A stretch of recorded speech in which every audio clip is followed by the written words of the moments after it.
Mesdames et messieurs et mesdemoiselles, j'espère que vous allez bien. Nous sommes face à un sujet extrêmement ridicule et qui montre combien de fois les Occidentaux, ils ont perdu le pôle Nord. Ils ont perdu complètement l'élan.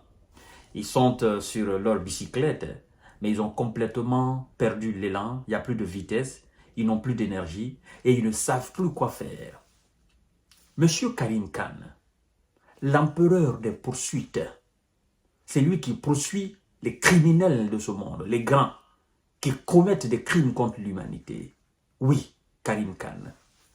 Ah oui, Monsieur Karim Khan est poursuivi par la Cour pénale internationale elle-même.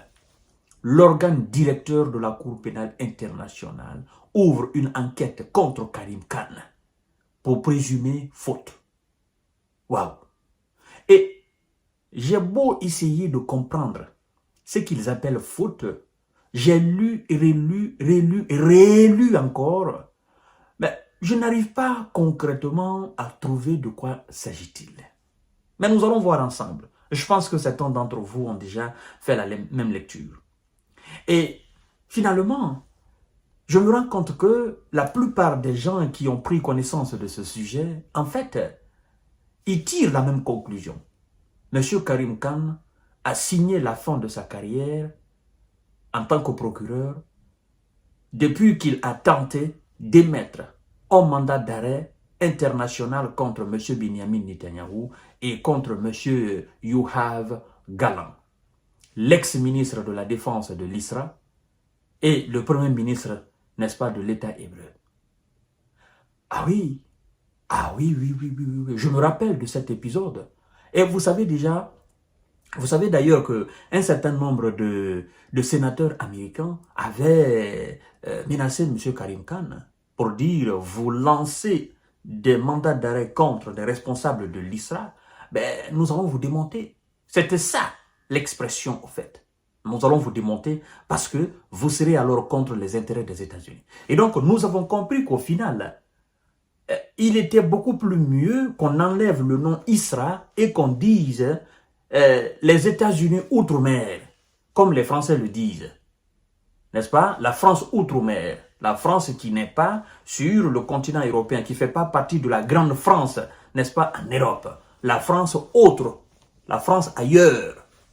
Donc, on dise carrément les États-Unis outre-mer et qu'on enlève le nom Israël. Parce que si finalement, toute personne qui s'attaque ou qui touche à l'Israël, vous touchez les États-Unis, mais il n'y a pas de différence alors entre les États-Unis et l'Israël. Et donc l'Israël n'est pas un État. En plus forte raison qu'on parle d'un État indépendant. Écoutez, mesdames et messieurs, qu'est-ce qu'on reproche à M. Karim Khan? Incroyable. C'est une enquête ouverte contre le procureur Karim Khan pour faute présumée.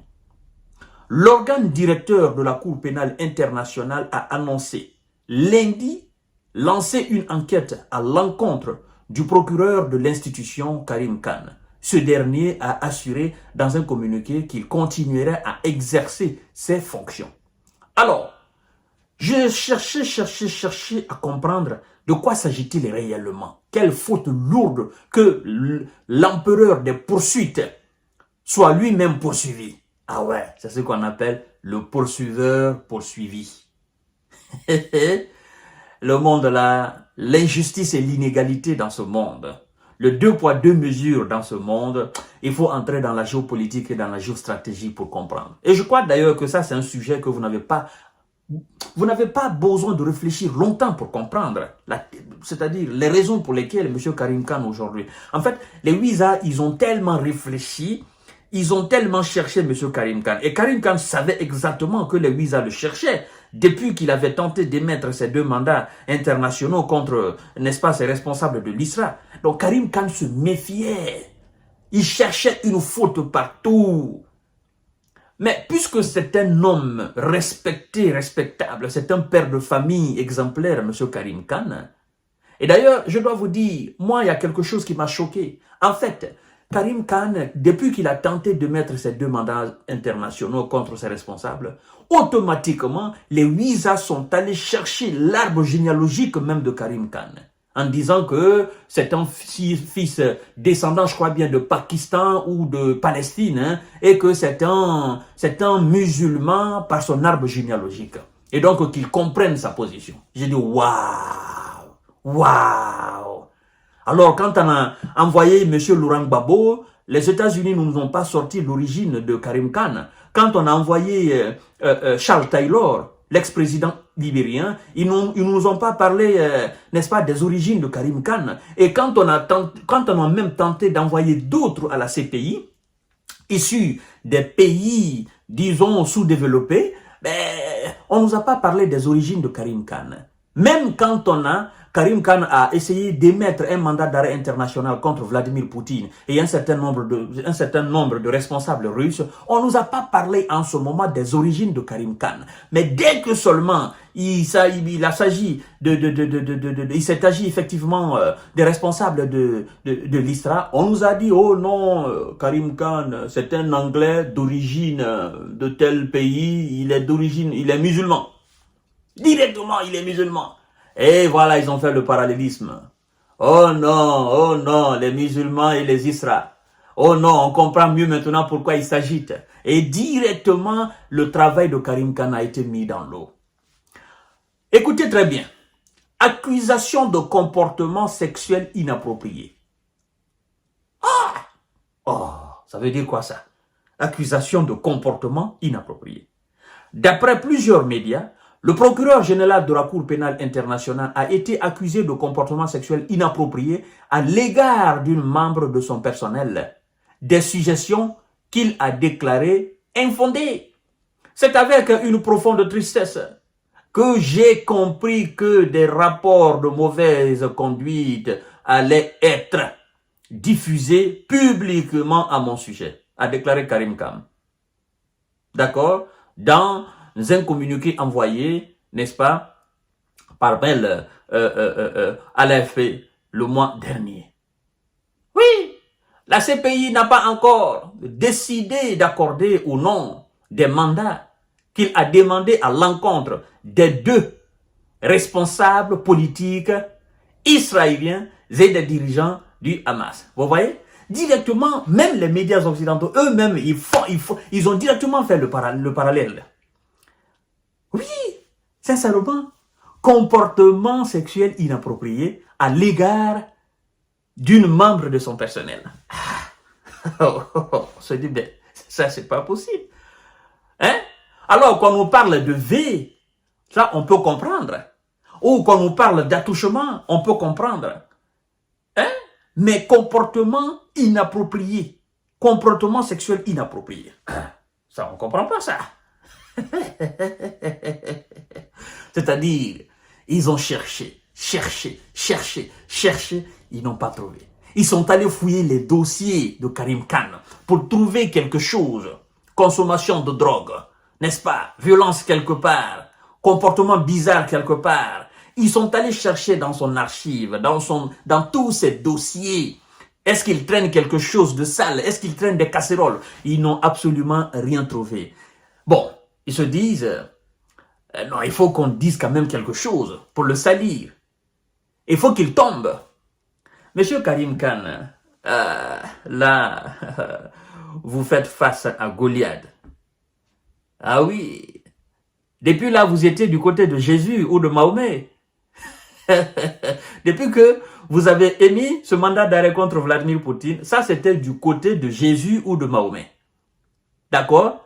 Bon, Jésus et Mahomet, ces deux-là, eux, ils sont vraiment bons. Ils sont doux, ils sont malléables, ce sont des diplomates. Mais là, vous avez fait face à Goliath.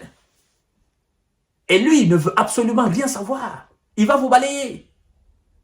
Vous êtes seul aujourd'hui face à Goliath. Et vous connaissez sa taille. Vous connaissez sa corpulence. Ils feront tout possible. Goliath fera tout possible pour vous déracher. Ça, c'est clair et net. Dans les jours à venir, vous allez voir. Ils vont tellement accélérer que vous-même, vous allez vous dire, ah ouais, ça alors. Non, non, non, non. Les institutions internationales, ça n'existe plus. Mais nous autres, nous savions par le passé, Sergei Lavrov a dit la fois dernière, que les institutions internationales que les Occidentaux eux-mêmes ont créées, ils sont en train de les décrédibiliser sans se rendre compte. C'est ça, c'est vrai ou faux? C'est la vérité. C'est la vérité. En fait, la situation russo-occidentale sur le territoire ukrainien a mis dehors, n'est-ce pas, les culs des différentes institutions internationales. Excusez-moi de l'expression. Et donc, la situation dans le Proche-Orient est venue réenchérir. Et donc, nous savons maintenant qui est qui. C'est quoi les institutions internationales? Qui est qui? Comment est assis le monde? Nous savions déjà par le passé, mais là, eux-mêmes, ils sont venus démontrer. Toutes ces institutions juridiques internationales ne sont mises en place contre des pays faibles. Et c'est pourquoi d'ailleurs, moi je demande à tous les États africains, tous les pays du Sud, de se retirer de ces institutions internationales. Parce que, croyez-moi, si tous les États du Sud global, commencer par l'Amérique du Sud, l'Afrique et les pays qu'on appelle sous-développés dans l'Asie, sur tous les continents, d'accord, ces pays défavorisés là au niveau des institutions, si tous ces pays se désolidarisent de ces institutions ne vont plus exister, c'est terminé. C'est terminé. Mais puisqu'il y a des vassaux, n'est-ce pas, des États-Unis, parmi ces présidents même du Sud global, ben écoutez, on ne peut pas faire le poids. C'est ça la réalité. Sinon, sans ce reste du monde, ces institutions sont vouées à l'échec. Ils ne peuvent pas se bondre entre eux. Ils ne peuvent pas se développer entre eux. Ils ne peuvent absolument rien faire entre eux. Il faut un ensemble. Il faut un ensemble. Et cet ensemble-là, c'est nous qui sommes défavorisés et c'est nous qui devons comprendre cela. Là, maintenant, ils viennent de montrer clairement que les institutions, c'est eux. C'est eux. Et il ne faut pas les toucher. Tu les touches seulement, tu vas tomber. Mesdames et messieurs, je vous donne rendez-vous tout à l'heure pour notre série d'informations décortiquage. Merci beaucoup et continuez à vous abonner à ma chaîne et partagez la vidéo dans tous les groupes possibles.